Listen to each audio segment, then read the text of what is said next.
Hello and welcome. I'm Lynn Fries, producer of Global Political Economy, or GP News Docs. Today, I'm joined by Richard Kozel-Wright. He's going to be giving us some big-picture context on COVID-19's pre-existing conditions and what that means for building back better from the economic consequences of the COVID-19 pandemic. Richard Kozel-Wright is chief economist at the United Nations Conference on Trade and Development, or UNCTAD, where he is the director of the Division of Globalization and Development Strategies. This division, known as GDS, is UNCTAD's macroeconomic unit, tasked with providing economic policy advice and technical support to UNCTAD member states. The Trade and Development Report, UNCTAD's flagship annual report, is produced by the GDS division, headed by Richard Kozel-Wright. Welcome, Richard. Thanks for the invitation, Lynn. Your report, released in March, is titled Out of the Frying Pan into the Fire, as a question, and is an update of UNCTAD's 2020 Trade and Development Report. And as the question suggests, the update warns that economic policymakers are falling well short of what's needed to build back better from COVID-19. And the UNCTAD press release for the report warns global economy gets shot in the arm from U.S. stimulus, but pre-existing conditions have worsened. To help us get to the bottom of what worries you and what that warning means, start with a comment on those pre-existing conditions. Yeah, these are problems that we've been talking about now for number of years after the global financial crisis. A lot of talk back in 2009, 2010 that we were going to recover better from that crisis. If you remember the 2009 G20 meeting in London, there was a lot of big promises about a new Bretton Woods and tackling the inequality that had contributed to the fragilities in 2008, 2009. There would be regulation of the banking system, etc. And most of that didn't come to fruition. And as we looked at the evolution of the global economy after the global financial crisis, we saw these persistent trends that simply were not being tackled by policymakers. The declining share of labor income in global income, which was a very prominent feature across developed and developing countries, the growing concentration of markets, the increased power of corporations, and a certain brand of predatory rent-seeking behavior that became prevalent in over the last decade, the persistent influence of financial markets, financialization, short-term kind of speculative mindsets that were not only present in asset markets, but also across large parts of the global economy. And of course, the ongoing climate crisis and the failure to tackle the environmental breakdown that was becoming ever more present. Trade and development reports have consistently emphasized that these persistent trends that you've been warning about are the product of policy choices. So inequality is a product of policy choices. Explain that. The phrase of choice for thinking about inequality over the last decade is somehow people have been left behind. That they were, the world economy was in good shape, steaming ahead, technological progress, etc. Somehow we've forgotten about certain communities that were not doing so well. It was amnesia that was the cause of inequality, essentially, whereas we've pointed out it was not that at all. It was, as you said, it was policy choices. It was the way in which the global economy and its constituent parts have actually been structured that leads to inequality. Inequality is a necessary part of this functioning, hyper-globalized world economy that we've seen evolve over the last decades and continue after the global financial crisis. So it's not an accident. It's not a mistake. It's a real product of efforts to change the rules of the game that have favored very large corporations and high wealth individuals at the expense of the vast majority of working people and smaller firms, smaller countries in general. The way in which trade liberalization, investment liberalization, the rules of the international economy have favored very large corporations quite clearly is a feature of the global economy over the last few decades. I think that can be justified if rising profit shares are translated into growing investment, right? And if large corporations are investing large, creating jobs, increasing productivity growth, there is a story that can be told there about how rising profits in this context can be justified as part of a more dynamic system with some kind of, I guess in a crude way, some sort of trickle down in terms of jobs and incomes across the economy. But we simply have not seen that particularly over the course of the last decade. Investment has remained very weak and productivity growth has been declining. So the elements which are required for an inclusive, robust social contract have been seriously eroded, not by accident, but by the policy choices that are necessary to produce that kind of growth dynamic that benefits those that are at the top of the economic food chain. One of the features of this kind of growth model in which the advantages that accrue to those already at the top, whether those are large corporations or high wealth individuals, this kind of growth model doesn't have the kinds of linkages and spillover effects that were part of the successful growth dynamic in the post-war era. They're hermetically sealed in terms of the benefits that are simply confined within certain sectors of the economy, within certain regional communities, etc. So you don't see these spillover effects. What you see is a kind of dualistic pattern in which those in certain favored sectors, certain favored corporations see the benefits of this kind of highly financialized growth model, whereas for large parts of the rest of the population, jobs are precarious, public services are being eroded as the tax base is weakened, as part of the policy choice of this model, in which access to education becomes either too expensive or too substandard, in which there is few resources for retraining, for relocation, and you get this perpetuation of these two very different parts of the economy, one that's thriving, dynamic and expanding, and the other that is highly precarious and largely stagnant. And I think that kind of dualistic structure, which we used to associate in the old days with developing countries, the idea of this kind of dualistic model of development was very much associated with poorer developing countries. It is now a feature of the advanced world. And I think with the advent of digital technologies, right, which have reinforced this pattern, which predates digital. This is not a product of the digital world, but clearly these same tendencies that lead to the concentration of economic power and wealth in a limited section of the economy have been reinforced by the advent and rise of digital economy. So then you get this pattern in which finance and digital become the driving forces for this, for those at the top, whereas large parts of the rest of the economy are dependent either on government support in many cases or on low paid and highly precarious service sector jobs. So it's not so hard to understand then why UNCTAD is calling for a profound shift in policy making and a wholesale rewriting of the rules of the game. Because by design, they've excluded almost everyone from the benefits of globalization while subjecting people and the planet to its costs. And so to reduce inequality, for example, UNCTAD recommends rewriting the rules of the economic game so that corporate rents, not wages, get squeezed. So raise wages, squeeze corporate rents.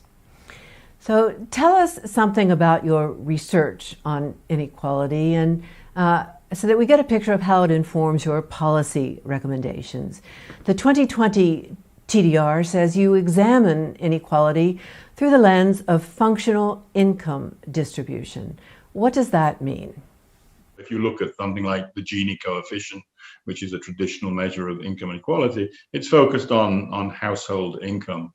The flip side of that, of course, is that income that is allocated by household is matched by income that can be analyzed through a more functional lens, as you rightly said, which is how income is distributed across profits, wages, and rents, and to some extent taxes.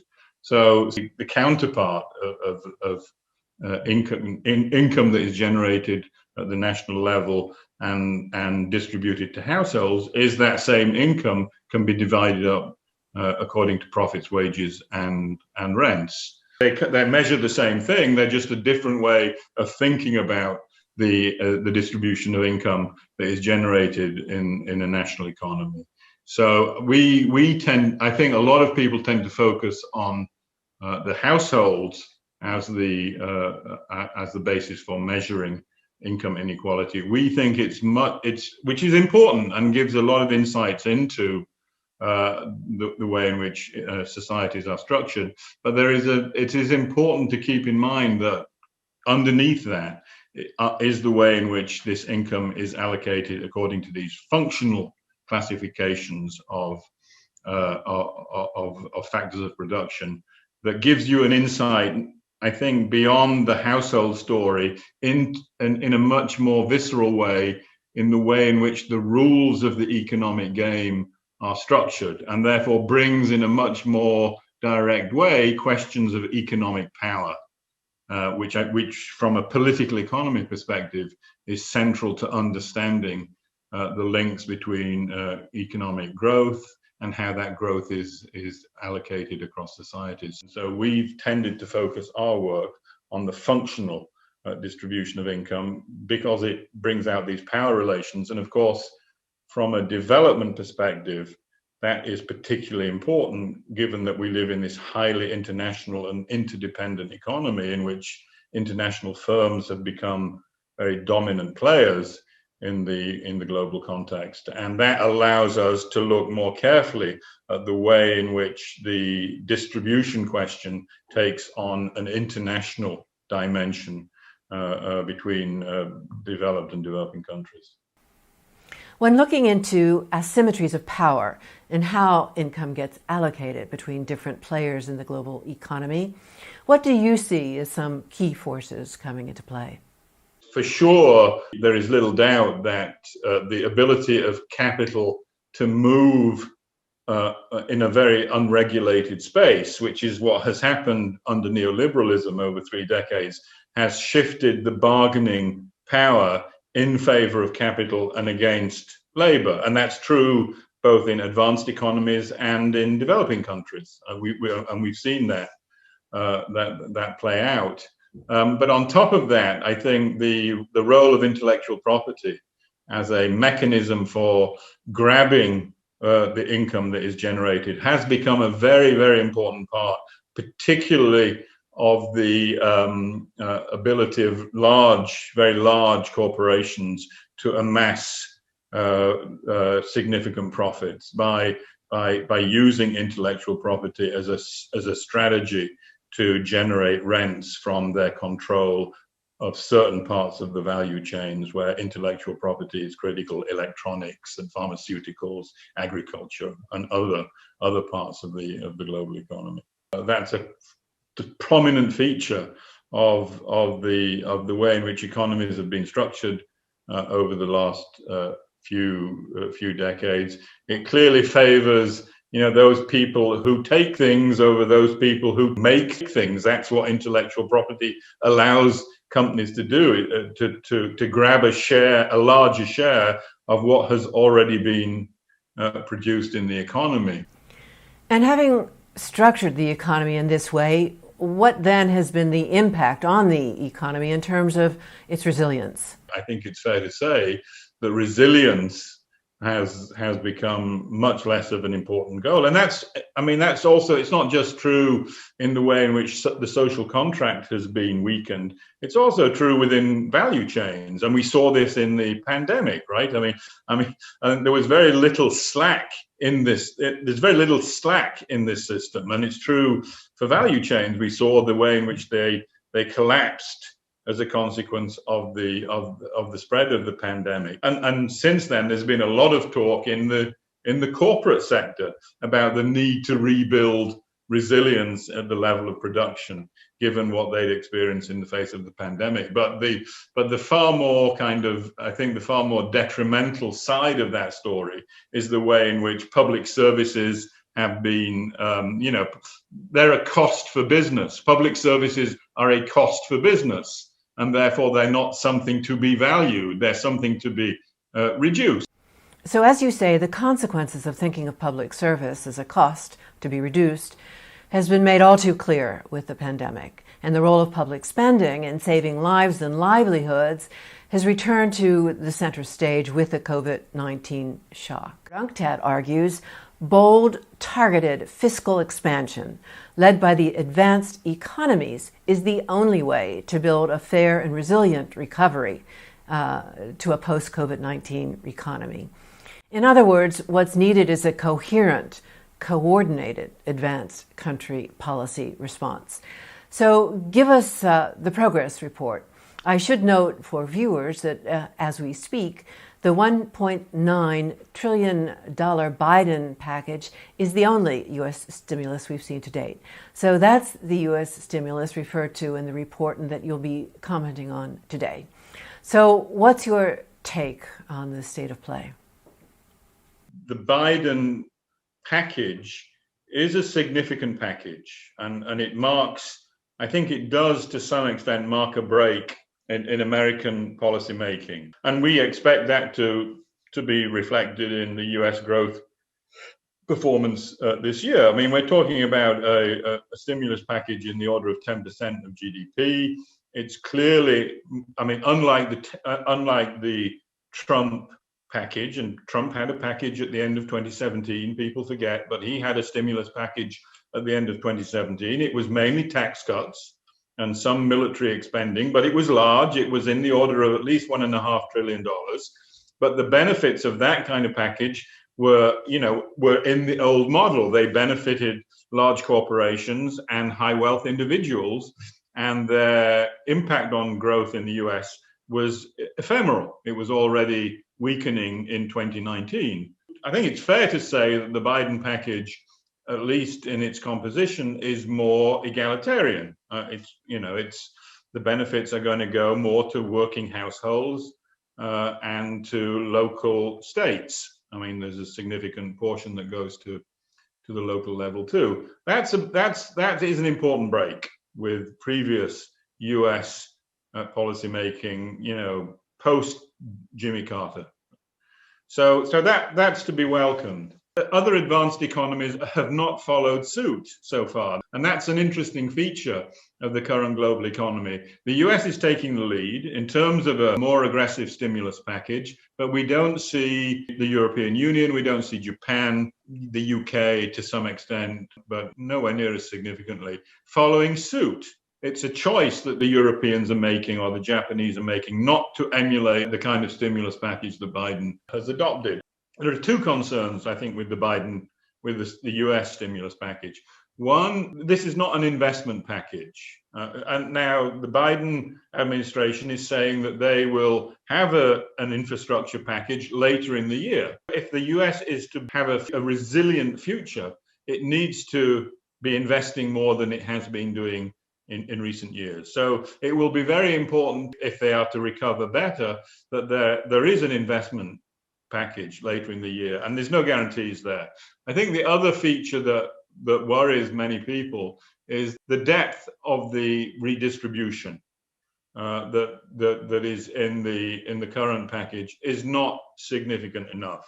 And we saw with what happened to the minimum wage that the kind of redistributory package that we would associate with the New Deal, for example, is not very prominent in this kind of package. So the inequality question that we talked about earlier, this need to address this bifurcated economy, is not being addressed systematically in this package.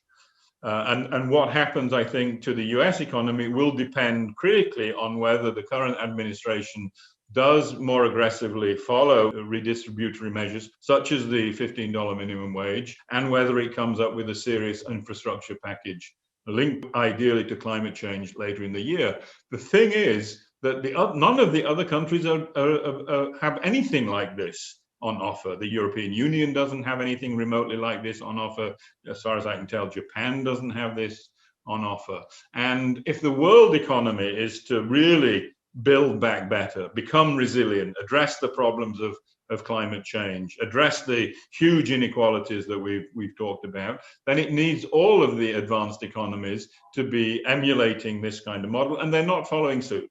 I mean, the European Union and Japan still, I think, believes that it can export its way out of this COVID-19 crisis. And they can't without damaging the global economy, and particularly the developing countries that are part of that global economy. The victims of this kind of incoherent, uncoordinated response to the crisis in the advanced economies are, of course, the developing countries that are suffering not only from the behavior with respect to vaccines, but also from this highly unbalanced economic response to the crisis. So that lack of coordination, that lack of determination, even to follow the kind of Biden stimulus that we've already seen, let alone the other parts that need to be included, is something that we worry about when we look at the next 5 to 10 years.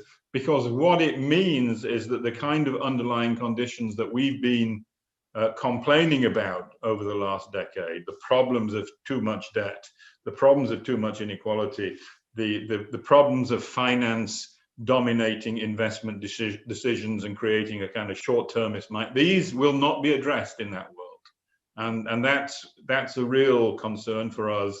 And particularly for developing countries. Many developing countries do not have the kind of fiscal space that we've seen employed by advanced economies and some big emerging economies.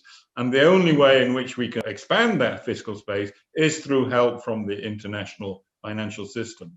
And it hasn't happened on the scale that is needed. And I think that's a serious lesson that people need to take from the last 12 months about what needs to be done to the international financial system to make it fit for purpose in both responding to these kinds of short-term shocks, but beyond that, responding to the persistent underlying conditions that essentially prohibit developing countries from meeting the Sustainable Development Goals by the end of this decade.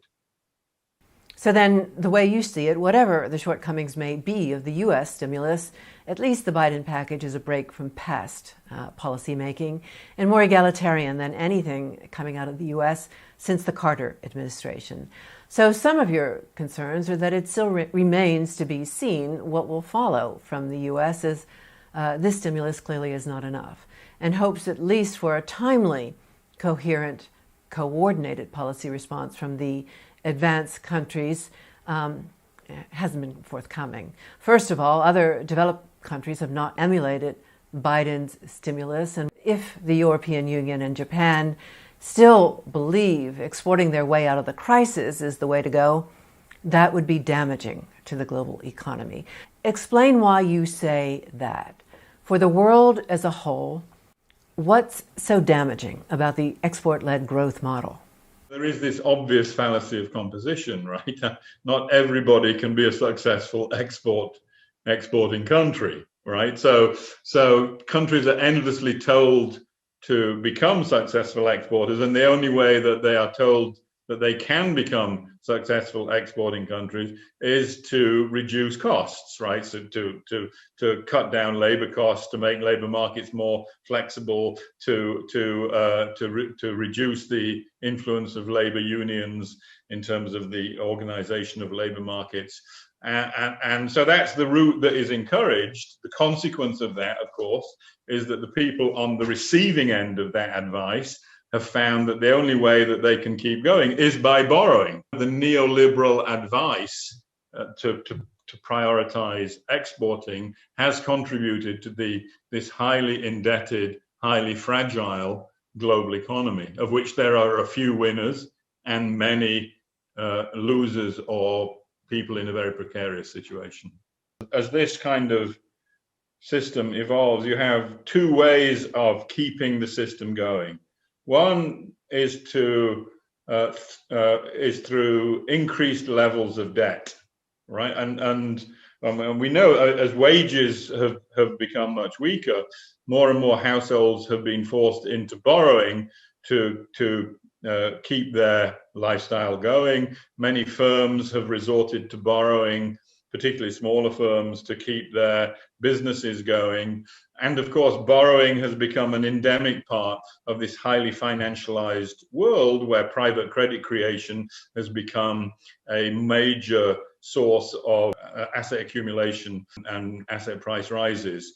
From which the upper echelons have benefited tremendously. So this hyper-globalized world, this highly fragile world, is based upon this growing mountain of debt. For some parts of the global economy, they've been able to benefit from that through successfully exporting to countries that have been willing to run very large trade deficits and have been able to borrow on international capital markets to keep those trade deficits at a significant level. The successful exporters of this world have been able to carve out a niche for themselves in this world that has become highly addicted to mounting levels of debt. So they're in a sense, they're two sides of this coin of a hyper-globalized world. Let's put all this in its broader context of growth patterns you see evolving across the world, region by region. Patterns that lead you to conclude, as laid out in the report, that old habits die hard. So let's start with East Asia. East Asia is a region that has grown successfully on the back of a strong connection between investment and exports. It's wrong to call it, I think, an export-led growth model. A lot of people do, because it's the linkage between exports and a very strong investment drive that has made for successful growth experiences in that region. China is the latest success story in a pattern that goes back to Japan in the immediate post-war period and was successfully replicated, particularly in the first-tier NICs, South Korea, Taiwan, etc., in the 70s and the 1980s. In China, I mean, and the importance of China, and China has followed that, and it's a tremendously successful experience in terms of its diversification and alleviation of poverty, etc. But it does put pressure on other countries, of course, because you are depending on demand in other countries to drive your own growth process. And for a long time now, people have been, including the Chinese policymakers themselves, to their credit, have recognized that they need to rely much more on their own domestic markets as engines of the next stage of their growth story. And they've been trying to do this for the last decade and have not really been successful. They've still depended very heavily on this export investment nexus to keep their growth growing.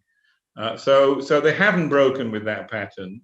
There are interesting new developments, of which the Belt and Road is one way in which the large surpluses that these export investment models generate have to some extent been recycled to other parts of the global economy, but not on the scale that is required for their more balanced integration into the global economy. So that's the old model in East Asia remains in place, and to some extent that's true of the European Union. I mean, the big drivers of growth in the European Union, Germany, have it as a percentage of their economy larger surpluses than than China has. Their growth model depends upon sucking out demand from other parts of the global economy. Japan has done that for years. This leads to imbalances in the global economy.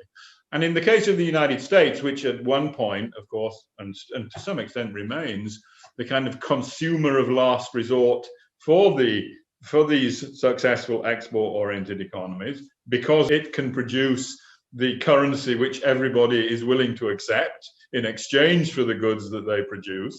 But it's a very heavily consumption-driven model, is the United States.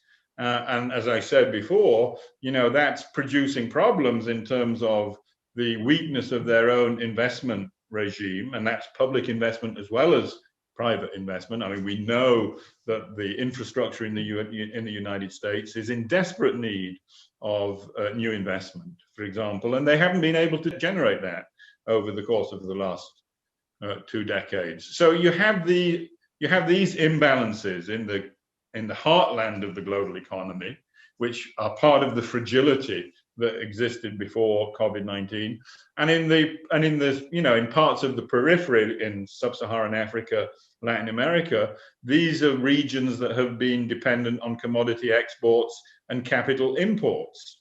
And we don't see a break from these patterns over the course of the recovery that has been taken hold from the summer of last year. They seem to be going back to reproducing these kinds of models, to reproducing the imbalances that they cause, and reproducing the fragilities that we warned about in the reports that we did prior to COVID-19 disrupting the global economy in this very damaging way that we've seen. So that's a real worry, that despite all the talk that we need to be more resilient, we need to build back in a different way than we did after the global financial crisis, many of the same elements that we've seen over the last decade seem to be coming back into play. So that's big worry. The other old habits that we think can persist and which make us nervous about future prospects is the persistence of neoliberal economic ideas. I mean, there has been a genuine break in the last, people have been talking about policy options in response to COVID-19 that they wouldn't have dreamed of talking about 2 years ago. And that's true of whether you have a more Keynesian type macroeconomic policy, or whether you're willing to canvass ideas around basic income, or whether you're willing to talk about industrial policy to build resilience into supply chains. These are all ideas that have been floating around in response to COVID-19 that weren't there before. But it would be very naive, I think, to believe that the old neoliberal tropes of expansionary austerity, of the dangers of inflation, of the need for more flexible labor markets, of the wonders that free trade agreements can generate in terms of growth, all those ideas have not gone away, Lynn, and they remain to be rejuvenated as the global economy gets back to some kind of normal. And this is where I think the US experience becomes very important. Will it resort back? And we've heard it, right? Someone like Larry Summers already warning about inflationary pressures that are emerging from the stimulus. These are the ideas that can derail a move towards a more progressive agenda that tackles inequality, that tackles the infrastructure deficit in a more serious way. And we'll see. I think we'll hear the same kinds of noises also even though their own stimulus packages are much weaker. We'll hear the same kinds of noises in Western Europe too, I think, quite soon. So we worry both about the growth patterns that we see evolving and the old kind of neoliberal tropes that have gone into remission of some kind as a consequence of COVID-19, but are certainly waiting their turn to come back, to try and get back to business as usual over the next 2 or 3 years.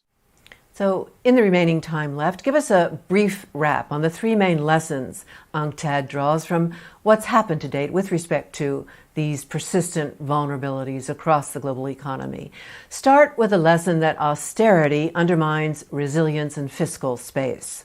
All the evidence suggests that if you go back to the models, the broad policy model that was in place after 2009, tight fiscal policy, easy monetary policy, trade liberalization, free trade agreements, then you will reproduce the kinds of fragilities that left the world economy in a precarious state at the end of the last decade. And investment will be weak, productivity growth will be weak, inequality will have increased.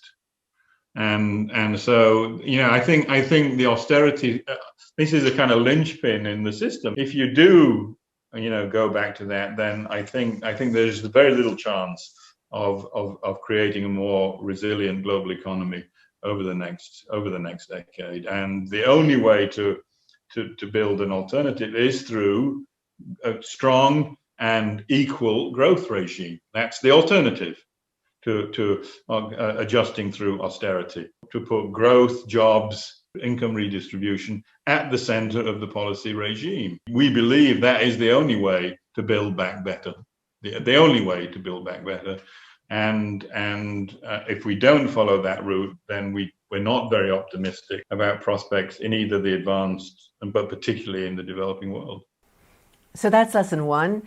Lesson two points out that in an interdependent global economy, international cooperation is key to both recovery and resilience. And as an example of how international cooperation has fallen well short of what's required for tackling global challenges, comment briefly on growing problems of food security.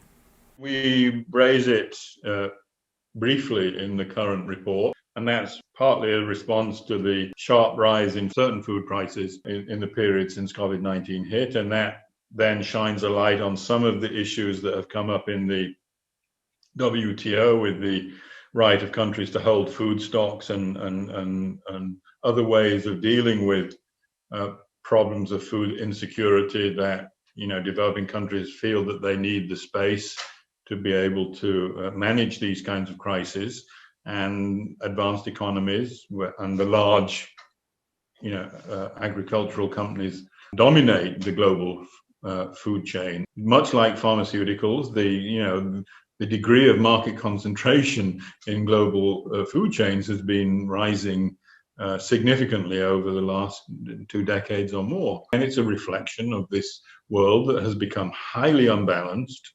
between large favored rent-seeking corporations with strong political backing from their governments, and the vast majority of people who are essentially told to suck it up in one way or another. As well as problems in food security since COVID-19 hit, problems in the vaccine rollout is also shining a light on issues that have come up at the World Trade Organization. And like food security, the vaccine rollout issue is a reflection of this highly unbalanced world that, as you say, favors large rent-seeking corporations with strong political backing from their governments. The rent-seeking corporations in this example being Big Pharma, with political support from advanced countries that have long backed their favored sectors and its lead corporations. So winner-take-all corporations in sectors rich in intellectual property rights, like, for example, Big Pharma, Big Tech, Big Agriculture. But to bring all this into the conversation on how international cooperation has fallen well short of what's needed, comment now on the refusal by advanced country member states at the WTO to support the WTO TRIPS waiver. For viewers, I'll just note this is the call by developing countries to expand vaccine production by relaxing intellectual property rules on COVID-19 vaccines. It's called the TRIPS waiver because TRIPS is an acronym for the WTO trade agreement that effectively turned the world's rules-based trading system into an international law enforcement mechanism for intellectual property rights. And under the TRIPS agreement, WTO member states that do not comply with WTO rules on intellectual property face retaliation. And as the UNCTAD report explains, the refusal by advanced countries to allow a temporary COVID-19 specific waiver on those rules in the WTO TRIPS agreement signals prioritizing profits over people. So, comment on the issue of vaccine rollout that's come up at the WTO. It's the most unconscionable part of that story. I mean, given that we face a global public health problem, given the world will never be safe until everyone is relatively safe, we know that because of the potential for this virus to mutate and to cause problems again. In response to that, all options should be on the table. And that includes the option of allowing developing countries to produce the vaccine themselves. And indeed, for those countries that have the capacity to be able to export vaccines that they produce to other developing countries at an appropriate price. And one of the obstacles to that are the TRIPS rules in the WTO. This is an initiative led by India and South Africa, of course, but a very large number of developing countries have signed up to the waiver. And it's the advanced economies that are blocking it. And they're blocking it because they are pushing the interests of their own large pharmaceutical companies in this multilateral setting. It's very, very difficult to defend. I mean, it's incredible. I think it's indefensible, actually, as a response by advanced economies, given the kind of crisis that we are facing on the health front. I mean, talk of, it somehow derailing innovation has no evidence and no empirical evidence to support that. Indeed, pharmaceutical companies over the last 20 or 30 years have been appalling at creating vaccines because it hasn't been a very profitable way of doing business. So they haven't been in the vaccine business for a very, very long time. It's been governments and some small companies, as in Germany, that have been instrumental in creating the vaccine to deal with COVID-19. Government support has been the critical factor in this. So the idea that you can then use intellectual property to make a lot of money from taxpayers' money that has gone into it I don't think it's defensible in any way, shape, or form. International cooperation has also fallen well short of what's needed in the area of debt and liquidity crisis management.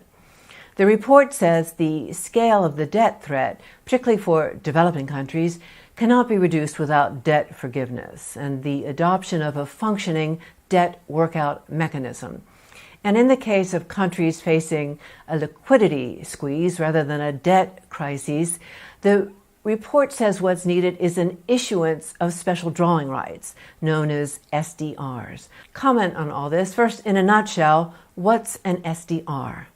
It's a form of liquidity that is issued by the International Monetary Fund. So it allows countries to spend beyond their immediate means without facing the wrath of the international financial markets, essentially.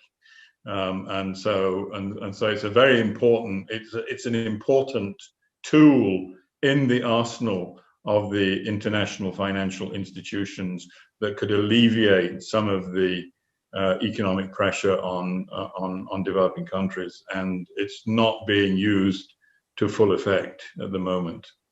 When you look at the question of debt, right? The kind of limited response of the G20 countries to dealing with the debt problem also reflects that their unwillingness to take on private creditors. I mean, most of the credit in this world is generated by private financial actors, and those have to be forced into taking a haircut to deal with the problems that developing countries face in terms of their limited fiscal space, and that is not on the table. It's not. The advanced economies have not been willing, and this is an interesting difference. For example, between people draw the parallels between Biden and FDR.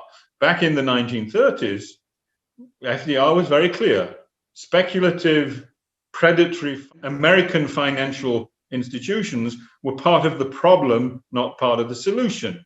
And they were not going to get support from the American state when it came to problems of debt default and restructuring in developing countries. And we just do not see any kind of parallel in the way in which the advanced economies are behaving in response to the debt problems that developing countries now face as a consequence of COVID-19, thanks to irresponsible and predatory lending practices by private creditors. So the problem of market power infecting domestic policymaking has also, unfortunately, translated to the international sphere and to the way in which multilateralism works. I mean, the current multilateral system is much closer to, 18th century neo-mercantilism than it is to the ideals of the people at Bretton Woods who forged the post-war multilateral system. That is, governments have become much more entwined with their own narrow private corporate interests in the way that mercantilism worked back in the 18th century than to the real multilateral ideals of that post-war generation. In response to not only the health crisis, but in response to the climate crisis, in response to the inequality crisis, we need an international response to deal with this. It has to be done collectively and through cooperation and coordination. We can only deal with these problems multilaterally, but the system has been co-opted under this hyper-globalized world in a way that makes it very difficult, I think, for the multilateral system to respond accordingly to the kinds of challenges that we now currently face. You've talked about lessons drawn from what's happened to date with respect to persistent vulnerabilities across the global economy. First, austerity undermines resilience and fiscal space. Second, international cooperation is key to both recovery and resilience. So last but not least, talk about the lesson that the disconnect between financial markets and the real economy remains of systemic concern for future stability and resilience. In a way, this does go to the heart of the current structure of the global economy and the rules of the game that privilege the few and disadvantage the many. Now, it's not just a problem of finance, but I think the dominant role of finance, the way in which financial calculations and financial strategies have become dominant, not only with respect to markets, but with respect to a lot of corporate behavior, which produces this very short-termist kind of thinking, this kind of predatory type behavior, is a dominant feature of what we call the hyper-globalized world, with footloose capital, speculative types of finance becoming the dominant way in which economies are connected and parts of within economies are connected. That feature of financialization has become so prevalent now. To go back to 2008, 2009, I think lots of people understood that was a cause of the global financial crisis. It wasn't just certain types of financial instruments that came out of the housing market that caused the global financial breakdown in 2008. It was a systemic problem about the way in which financial markets dominate the real economy in some way that was really exposed by the 2008-2009 crisis. And the big promise that we would get back to a world that was more heavily regulated, in which finance would get back to the job that it promises to do, which is to provide the resources for productive investment that allows firms to create strong and healthy jobs and improve productivity that then feeds into a virtuous cycle of rising wages and increased aggregate demand and healthy investment. So I mean, that's always the promise of a healthy financial system, and we don't have that, and we didn't get back to that despite the damage that the system caused back in 2008, 2009. And so we need to get back to a system which is not only more regulated, I think, in which certain types of financial practices are not allowed, but in which the public sector, and that includes both central banks and public banks, have a much more prominent role in allocating credit. So it's again, and this will be interesting to see. Unlike 2008, 2009, there has been almost no talk since COVID-19 about reforming the financial system. None. It's not been part of the policy, even as new ideas have been talked about, industrial policy and basic income. The old question of reforming finance is not part of the agenda. And unless we have that discussion, and unless we find ways of using the credit system to generate the kind of investment we need to tackle the climate problem, to tackle these awfully high levels of inequality, then again we will reproduce this system that is vulnerable to boom and bust, to fragilities, to a lack of resilience, that we know is not capable of producing the kinds of economies that can deliver inclusive and resilient outcomes for the vast majority of people. So the question of finance, it's interesting in the way that it's not figured prominently. Indeed, in some respects, and quite shockingly from our point of view, if anything, it's actually strengthened its grip on the thinking of policymakers. In the world of climate, for example, all the talk is how do we get BlackRock to solve our climate problem? And the answer is BlackRock can't solve our climate problem because it's part of the problem, not part of the solution.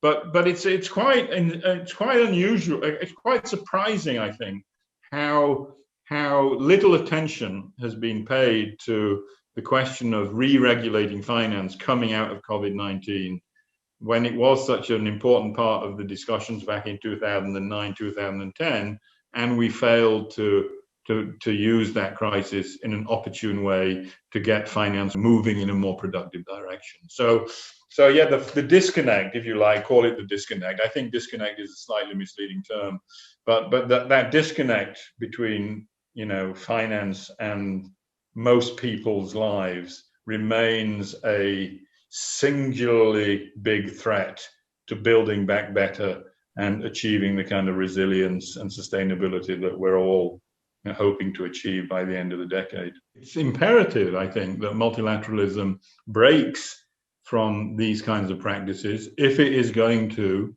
deliver on the very, very, very serious challenges that we all face, whether it's in advanced or developing countries. That we need multilateralism to come back. It's not just America coming back into multilateralism. It's multilateralism getting back to the business of what it was set up to do back in 1944 and 1945, which is to forge genuinely cooperative solutions to problems which are not simply dictated to by the profitability of favored sections of the economy. I mean, that was what it was all about. Richard Kuzzle-Wright, thank you. Thank you, Lynn. And from Geneva, Switzerland, thank you for joining us in this segment of GP News Docs.